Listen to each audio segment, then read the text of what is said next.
दोस्तों भारतीय टीम को जीत के लिए चाहिए था महज 1 रन, तो वहीं पर श्रीलंका की टीम को जीत के लिए चाहिए थे 2 विकेट। फिर हुआ चमत्कार। स्वागत है दोस्तों आप सभी का हमारे यूट्यूब चैनल क्रिकेट देखो जी में। इस वीडियो में हम आपको बताने वाले हैं कि भारत और श्रीलंका के बीच इस वनडे सीरीज का पहला वनडे मुकाबला खेला गया, जहां दोनों ही टीमों के बीच अंतिम गेंद तक हमें कांटे की टक्कर देखने को मिली। इस मुकाबले में दोस्तों यहां पर भारतीय टीम को जीत के लिए महज 1 रन की जरूरत होती है, तो वहीं पर श्रीलंकाई टीम को चाहिए थे 2 विकेट।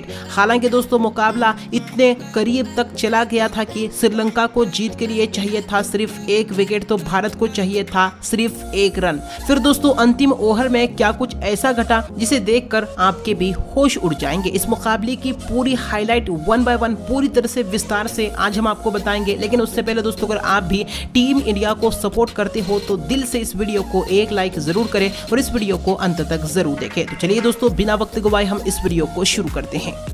दोस्तों भारत और श्रीलंका के बीच पहला वनडे मुकाबला आज खेला गया, जहां दोनों ही टीमों के बीच हमें कांटे की टक्कर देखने को मिली।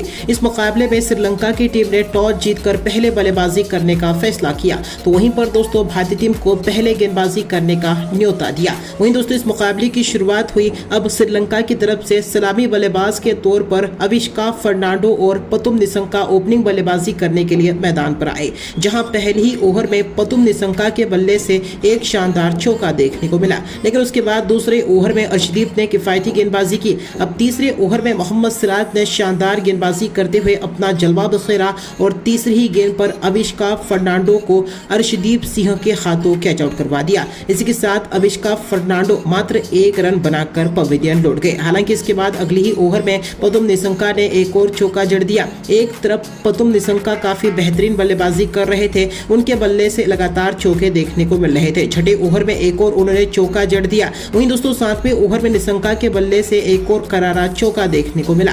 देखा जाए तो पतुम निसंका और नए बल्लेबाज कुशल मेंडिस ने यहां पर मैदान पर सेट हो चुके थे। 9वें ओवर में निसंका ने एक और चौका जड़ दिया, जहां 10 ओवर के पावर प्ले में श्रीलंका की टीम 1 विकेट के नुकसान पर 37 रन बना चुकी थी। इसके बाद दोस्तों भारतीय टीम के गेंदबाज भी कसकर गेंदबाजी कर रहे थे। 12वें ओवर में कुशल मेंडिस ने एक और शानदार चौका जड़ दिया। इन दोनों ही खिलाड़ियों के बीच शानदार साझेदारी बन चुकी थी, लेकिन आखिरकार अब टीम इंडिया को दूसरी सफलता दिलाने का काम शिवम दुबे ने किया। 14वें ओवर की पहली ही गेंद पर शिवम दुबे ने कुशल मेंडिस को एलबीडब्ल्यू आउट करवा दिया। जी हां दोस्तों, इसी के साथ कुशल मेंडिस मात्र 14 रन बनाकर पवेलियन लौट गए। अब दोस्तों पतुम निसंका का साथ देने के लिए मैदान पर सदीराज समर विक्रमा आए थे।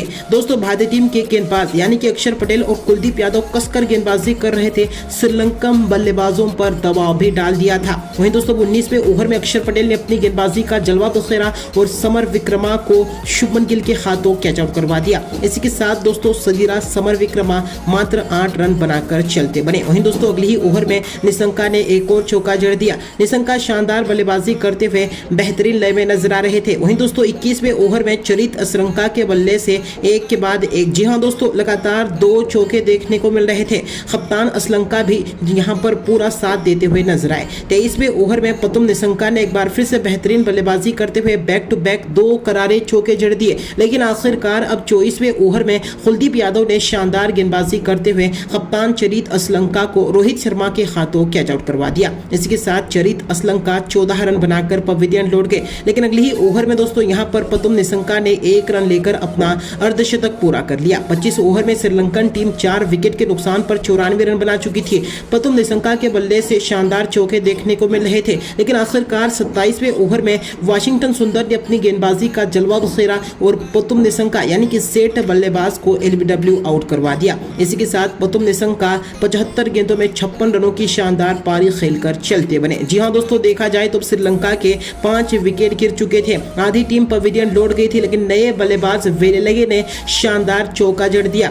30 ओवर में दोस्तों श्रीलंकाई टीम 5 विकेट पर 112 रन बना चुकी थी। अब मैदान पर वेलालागे और जनित लियांजे मौजूद थे। वहीं दोस्तों 32वें ओवर में जनित लियांजे के बल्ले से एक मैक्सिमम छक्का और वेलालागे ने एक करारा चौका जड़ दिया। अगले ही ओवर में वेलालागे के बल्ले से एक और चौका देखने को मिला। वेलालागे काफी बेहतरीन लय में नजर आ रहे थे और दोस्तों जनित लियांगे भी उनका भरपूर साथ दे रहे थे। लेकिन आखिरकार 35वें ओवर में अक्षर पटेल ने एक बार फिर से शानदार गेंदबाजी से जनित लियांगे को कैच आउट करवा दिया। रोहित शर्मा ने बढ़िया कैच पकड़ा और इसी के साथ जनित लियांगे 20 रन बनाकर चलते बने। दोस्तों दूसरी तरफ से यहाँ पर वेलालागे अब बेहतरीन तरीके से बल्लेबाजी कर रहे थे। 37वें ओवर में हसरंगा के बल्ले से भी एक मैक्सिमम छक्का देखने को मिला। जी हाँ दोस्तों, हसरंगा और वेलालागे के बीच एक बेहतरीन साझेदारी बन चुकी थी। हसरंगा तो छक्कों में डील करते हुए नजर आ रहे थे, जहां 40वें ओवर में उन्होंने एक और छक्का जड़ दिया। हसरंगा स्पिन गेंदबाजी पर काफी ज्यादा आक्रामक होते हुए नजर आए, उनके बल्ले से करारे चौके भी देखने को मिले। दोनों ही खिलाड़ियों के बीच एक बार फिर से शानदार साझेदारी बनी, जहां 43वें ओवर में वेलालागे ने पहले तो एक शानदार चौका जड़ दिया, लेकिन इसी ओवर में अर्शदीप सिंह ने शानदार गेंदबाजी करते हुए विस्फोटक बल्लेबाज हसरंगा को अक्षर पटेल के हाथों कैच आउट करवा दिया। इसके साथ दोस्तों हसरंगा 24 रन बनाकर चलते बने। इसके बाद दोस्तों अगले ही ओवर में वेलालागे ने एक और चौका जड़ दिया। जो ही दोस्तों 45वें ओवर में वेलालागे के बल्ले से एक मैक्सिमम छक्का भी देखने को मिला। वेलालागे बेहतरीन बल्लेबाजी करते हुए अपने अर्धशतक के करीब रह जा रहे थे। वहीं 47वें ओवर में धनंजय ने एक और चौका जड़ दिया। अब दोस्तों 48वें ओवर में वेलालागे ने एक रन लेकर अपना अर्धशतक भी पूरा कर लिया। इसी ओवर में धनंजय के बल्ले से एक और चौका देखने को मिला। अगले ही ओवर में वेलालागे ने शानदार बल्लेबाजी करते हुए मोहम्मद सिराज को एक करारा चौका और एक मैक्सिमम छक्का जड़कर ओवर में कुल 13 रन बटोर लिए। लेकिन 50वें ओवर में अर्शदीप सिंह ने धनंजय को वाशिंगटन सुंदर के हाथों कैच आउट करवा दिया। धनंजय 17 रन बनाकर पवेलियन लौट गए, लेकिन इसी ओवर में वेलालागे के बल्ले से एक और शानदार चौका देखने को मिला। और इस तरह श्रीलंका की टीम 50 ओवर में 8 विकेट के नुकसान पर 230 रन बना पाई और भारतीय टीम के सामने श्रीलंका की टीम ने 231 रनों का लक्ष्य रखा। वहीं दोस्तों इस लक्ष्य का पीछा करने के लिए टीम इंडिया की तरफ से सलामी बल्लेबाज के तौर पर कप्तान रोहित शर्मा और शुभमन गिल की जोड़ी ओपनिंग करने के लिए मैदान पर उतरी। जहां दोस्तों पहले ही ओवर में रोहित शर्मा ने विस्फोटक बल्लेबाजी करते हुए ओवर की दूसरी ही गेंद पर एक गगनचुंबी छक्का जड़ दिया और इसी ओवर में रोहित के बल्ले से एक शानदार चौका देखने को मिला। दूसरे ओवर में शुभमन गिल के बल्ले से भी एक क्लासिकल चौका देखने को मिला। शुभमन गिल भी काफी बेहतरीन बल्लेबाजी करते हुए चौके लगाते हुए नजर आ रहे थे। चौथे ओवर में कप्तान रोहित शर्मा ने विस्फोटक बल्लेबाजी से आग उगला। जी हां दोस्तों, पहले ओवर की पहले एक के बाद एक 2 करारे चौके जड़ दिए और इसी ओवर के चौथी गेंद पर रोहित शर्मा ने एक मैक्सिमम छक्का लगाकर ओवर में कुल 15 रन बटोर लिए। रोहित शर्मा काफी तूफानी बल्लेबाजी कर रहे थे। अगले ही ओवर में रोहित के बल्ले से बैक टू बैक दोस्तों 2 नजाकत भरे चौके देखने को मिल रहे थे। रोहित शर्मा, शुभमन गिल पूरी तरह से मैदान पर सेट हो चुके थे। खास तौर पर रोहित शर्मा का बल्ला आग उगल रहा था, चाहे कि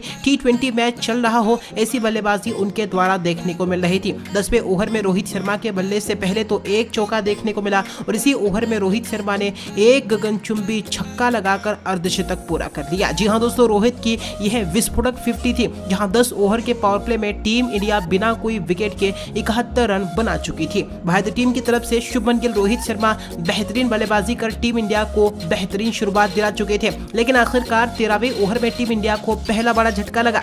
जी हां दोस्तों, वेलालागे ने बेहतरीन गेंदबाजी करते हुए शुभमन गिल को कैच आउट करवा दिया। इसी के साथ दोस्तों शुभमन गिल 16 रन बनाकर पवेलियन लौट गए। अब रोहित शर्मा का साथ देने के लिए मैदान पर विराट कोहली आ चुके थे, लेकिन 15वें ओवर में एक बार फिर से वेलालागे ने बेहतरीन गेंदबाजी करते हुए कप्तान रोहित शर्मा को LBW आउट करवा दिया। इसी के साथ कप्तान रोहित शर्मा 47 गेंदों में 58 रनों की शानदार कप्तानी पारी खेलकर चलते बने। जी हां दोस्तों, हालांकि इसी ओवर में वाशिंगटन सुंदर के बल्ले से एक शानदार चौका देखने को मिला, लेकिन 16वें ओवर में धनंजय ने बेहतरीन गेंदबाजी करते हुए वाशिंगटन सुंदर को भी LBW आउट करवा दिया। इसी के साथ दोस्तों धनंजय भी 5 रन बनाकर चलते बने। जी हां, देखा जाए तो टीम इंडिया के 3 विकेट गिर चुके थे। कोहली का साथ देने के लिए मैदान पर श्रेयस अय्यर आ चुके थे, जहां श्रेयस अय्यर ने आते ही चौके के साथ अपना खाता खोला। मैदान पर श्रेयस अय्यर, विराट कोहली मौजूद थे, जहां श्रेयस अय्यर लगातार बाउंड्री लगाते हुए शानदार बल्लेबाजी कर रहे थे। 20 ओवर में टीम इंडिया 3 विकेट के नुकसान पर 109 रन बना चुकी थी। 22वें ओवर में विराट कोहली ने शानदार बल्लेबाजी करते हुए बैक टू बैक 2 करारे चौके जड़ दिए। हालांकि इसके बाद अगले ही ओवर में श्रेयस अय्यर के बल्ले से भी शानदार चौका देखने को मिला। श्रेयस अय्यर, विराट कोहली के बीच साझेदारी पनप चुकी थी, लेकिन 24वें ओवर में हसरंगा ने शानदार गेंदबाजी करते हुए विराट कोहली का बड़ा विकेट हासिल किया। विराट कोहली को LBW आउट करवा दिया। इसी के साथ किंग कोहली मात्र 24 रन बनाकर चलते बने। भारतीय टीम की यहाँ पर देखा जाए तो मुश्किल स्थिति में नजर आ रही थी। 25वें ओवर में असिता फर्नांडो ने शानदार गेंदबाजी करते हुए श्रेयस अय्यर को क्लीन बोल्ड कर दिया। जी हां दोस्तों, इसी के साथ श्रेयस अय्यर भी 23 रन बनाकर पवेलियन लौट गए। टीम इंडिया 25 ओवर में यहां पर 5 विकेट गिर चुके थे। भारतीय टीम काफी ज्यादा मुश्किल स्थिति में नजर आ रही थी। मैदान पर अक्षर पटेल और केएल राहुल मौजूद थे। 28वें ओवर में अक्षर के बल्ले से एक चौका देखने को मिला। अब अक्षर पटेल और केएल राहुल के हाथों में टीम इंडिया की कमान थी। इन दोनों पर ही काफी ज्यादा भरोसा था और इन दोनों ही खिलाड़ियों ने कुछ ऐसा ही किया, सिंगल और डबल्स में रन बटोरना शुरू कर दिए। जी हां दोस्तों, दोनों ही खिलाड़ियों ने एक साझेदारी बनाने की पूरी कोशिश की, जहां 35 ओवर तक टीम इंडिया का स्कोर 5 विकेट के नुकसान पर 164 रन था। इसके बाद दोस्तों 37वें ओवर में अक्षर पटेल के बल्ले से शानदार चौका देखने को मिला। अगले ही ओवर में केएल राहुल ने भी चौका जड़ दिया। अब दोस्तों थोड़ा सा हलचल नजर आ रही थी, जहां 40वें ओवर में केएल राहुल ने पहले तो एक करारा चौका जड़ दिया, लेकिन इसी ओवर में हसरंगा ने बेहतरीन गेंदबाजी करते हुए केएल राहुल को भी अपने जाल में फंसा दिया। केएल राहुल वेलालगी के हाथों कैच आउट हो गए और इसी के साथ 31 रनों की शानदार पारी खेलकर पवेलियन लौट गए। हालांकि इसी ओवर में जहां दोस्तों अक्षर पटेल के बल्ले से एक मैक्सिमम छक्का देखने को मिला। 40 ओवर में टीम इंडिया 6 विकेट के नुकसान पर 196 रन थी। हालांकि दोस्तों लग रहा था कि टीम इंडिया मुकाबले को जीतेगी, लेकिन अगले ही ओवर में श्रीलंका ने बेहतरीन गेंदबाजी करते हुए अक्षर पटेल का महत्वपूर्ण विकेट हासिल किया। कुशल मेंडिस के द्वारा कैच आउट करवा दिया और इसी के साथ अक्षर पटेल भी 33 रन बनाकर चलते बने। अगले ही ओवर में नए बल्लेबाज शिवम दुबे ने छक्के के साथ अपना खाता खोल दिया। जी हां दोस्तों, शिवम दुबे पर सभी की उम्मीद थी, लेकिन श्रीलंकाई टीम अब कसकर गेंदबाजी कर रही थी, क्योंकि श्रीलंका को भी 3 विकेट की जरूरत थी। देखा जाए दोस्तों, मैच काफी रोमांचक मोड़ पर आ पहुंचा था, जहां 45वें ओवर में हसरंगा ने बेहतरीन गेंदबाजी करते हुए कुलदीप यादव को क्लीन बोल्ड कर दिया। पर खच्चे उड़ा दिए। कुलदीप यादव 2 रन बनाकर चलते बन गए। दोस्तों देखा जाए तो 45 ओवर में भारतीय टीम का स्कोर 8 विकेट पर 213 रन था। भारतीय टीम को जीत के लिए मात्र 18 रन चाहिए थे, तो वहीं पर श्रीलंका को चाहिए थे 2 विकेट। 40वें ओवर में श्रीलंका ने 3 रनों का किफायती ओवर फेंका। 47वें ओवर में मैक्सिमम छक्का शिवम दुबे के बल्ले से हमें देखने को मिला। इसी के साथ भारतीय टीम को अब मात्र जीत के लिए 5 रन चाहिए थे, श्रीलंका को चाहिए थे 2 विकेट। अब दोस्तों 48वें ओवर में श्रीलंका को शिवम दुबे ने पहले तो एक शानदार चौका जड़ दिया। अब भारत को मात्र जीत के लिए सिर्फ 1 रन की जरूरत थी, लेकिन अब इसी ओवर में श्रीलंका ने शानदार गेंदबाजी करते हुए शिवम दुबे का महत्वपूर्ण विकेट हासिल किया। शिवम दुबे एलबीडब्ल्यू आउट हो गए और इसी के साथ 25 रन बनाकर पवेलियन लौट गए। अब दोस्तों यहां पर मुकाबला टाई होने के लिए श्रीलंका को चाहिए था 1 विकेट और भारत को चाहिए था यहां पर जीत के लिए 1 रन, लेकिन अगली ही गेंद पर श्रीलंका ने एक बार फिर से अपनी तूफानी गेंदबाजी से अर्शदीप सिंह को एलबीडब्ल्यू आउट करवा दिया और एक इसी के साथ दोस्तों भारतीय टीम 230 रन पर ऑल आउट हो गई और यह मुकाबला टाई हो गया, यानी कि रद्द हो गया। दोस्तों ऐसे में श्रीलंका का द्वारा बेहतरीन प्रदर्शन हमें देखने को मिला और भारतीय टीम सिर्फ 1 रन से चूक गई, अपने जीत से चूक गई। ऐसे में टीम इंडिया के इस मैच पर, इस प्रदर्शन पर आपकी महत्वपूर्ण राय क्या है, उसका जवाब आप हमें कॉमेंट करके जरूर दें।